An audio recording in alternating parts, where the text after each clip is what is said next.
आज के हमारे दो विषय हैं, निराशा और लोभ। तो पहले बात निराशा पर। निराशा मनुष्य के हृदय का ऐसा भाव है जो जीवन की रफ्तार को रोक देता है, जीवन का सफर ठहर जाता है। ऐसी निराशा हम सबने कभी ना कभी जीवन में अवश्य देखी है। जब लगता है कि संसार शत्रु है, हमारे सुख का मार्ग सदा के लिए अवरुद्ध हो गया है, श्वास जब बोझ बन जाती है और जीवन का अंत लुभावना लगता है, हम मानते हैं कि आशा यदि जीवन है तो निराशा मृत्यु है। किंतु क्या ये सत्य है?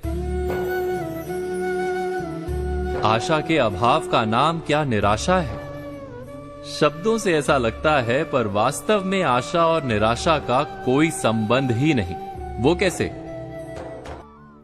लगता है कि आशा का ना होना निराशा है, किंतु क्या ये सत्य है? एक बार विचार कीजिए कि आशा क्या है।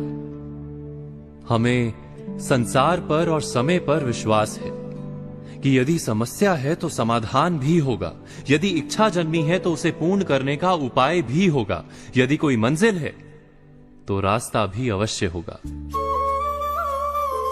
और हमारा अनुभव भी तो यही कहता है कि देर सवेर हमारी इच्छा अवश्य पूर्ण होती है। शर्त है कि उस इच्छा को पूर्ण करने के लिए जो मूल्य चुकाना पड़ता है वो चुकाने को हम तैयार हों। जैसे कहीं पहुंचने के लिए घर का आंगन छोड़ना पड़ता है, घर छोड़ने का मूल्य चुकाने वाला अवश्य मंजिल पर पहुंचता है, श्रम करने वाला परिणाम अवश्य पाता है। अर्थात जो जीवन को समझता है उसके हृदय से आशा का नाश हो ही नहीं सकता। यदि ये सत्य है तो फिर हमें निराशा क्यों घेर लेती है? निराशा वास्तव में क्या है? हमने अपने आप से प्रश्न किया है कि निराशा वास्तव में क्या है? क्या निराशा का कारण संसार में है या स्वयं अपने भीतर? हम जानते हैं कि संसार में श्रम करने वाले को परिणाम अवश्य मिलता है, किंतु आराम और सुविधा का त्याग करना पड़ता है, सुरक्षा को छोड़ना पड़ता है। किंतु हम अपनी सुरक्षा और सुविधा का त्याग करने को तैयार नहीं होते, सज नहीं होते। हम कार्य का सुखदायी परिणाम तो चाहते हैं, परंतु अपने श्रम की मर्यादा बांध लेते हैं। इच्छा पूर्ण करना चाहते हैं, परंतु पूरा मूल्य चुकाने को हम तैयार नहीं होते। हिमालय की चोटी पर पहुंचना है, पर घर का आंगन नहीं छोड़ना है। वहां से निराशा का जन्म होता है। अर्थात आशा के ना होने को निराशा नहीं कहते। निराशा वास्तव में हमारे आलसीपन का नाम है। जो श्रम और त्याग कर पाता है उसे निराशा कभी पीड़ा नहीं देती। क्या ये सत्य नहीं? हम बात कर रहे हैं अब लोभ पर। हम जीवन में इस लोभ के बंधन में अक्सर पड़ जाते हैं। ये लोभ ऐसा जादूगर है जिसके मंत्र से बचने के लिए हमें काफी सावधान रहना होता है।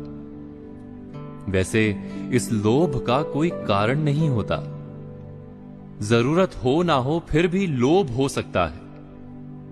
आपने कभी सोचा है कि क्यों रखने के लिए स्थान ना हो तो भी लोग खरीद कर सामान इकट्ठा करते जाते हैं? खरीदने की शक्ति ना हो तो भी लोग कैसे भी खरीदने का सपना देखते रहते हैं। ये और कुछ नहीं, लोभ है। अक्सर किसी की अच्छी कार देखकर आपको लगता है कि काश मेरे पास भी ऐसी ही कार होती। जो भी किसी और के पास है वो सब हमारे पास हो। हमें वास्तविक रूप से कार की आवश्यकता है कि नहीं, लेकिन हम उसको पाने के लिए कुछ भी करने लगते हैं। हमें पता भी नहीं चलता। और शायद इसी तरह की सोच के जरिए लोभ हमारे मन में घर बना लेता है। ऐसे ही लोभों के कारण हम कई बार बेवजह ईर्ष्या, द्वेष और तनाव का शिकार भी हो जाते हैं। दूसरों की समृद्धि और संपदा को देखकर हम कभी कभी उनसे ईर्ष्या और उससे भी बढ़कर द्वेष रखने लगते हैं।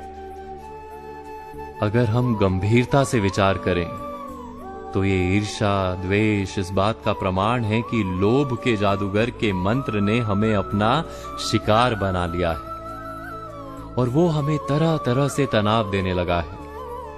हम सोचना ही छोड़ देते हैं कि इसी लालच की वजह से ऊंचे ब्याज पर लोन लेकर खरीदी गई गाड़ी ज्यादा जरूरी है या फिर मानसिक शांति। लोभ में कर्ज लेकर विदेश की यात्रा आवश्यक है कि बच्चों की पढ़ाई। अगर हम विचार करें तो इस लालच के चंगुल से छूटना इतना मुश्किल भी नहीं है।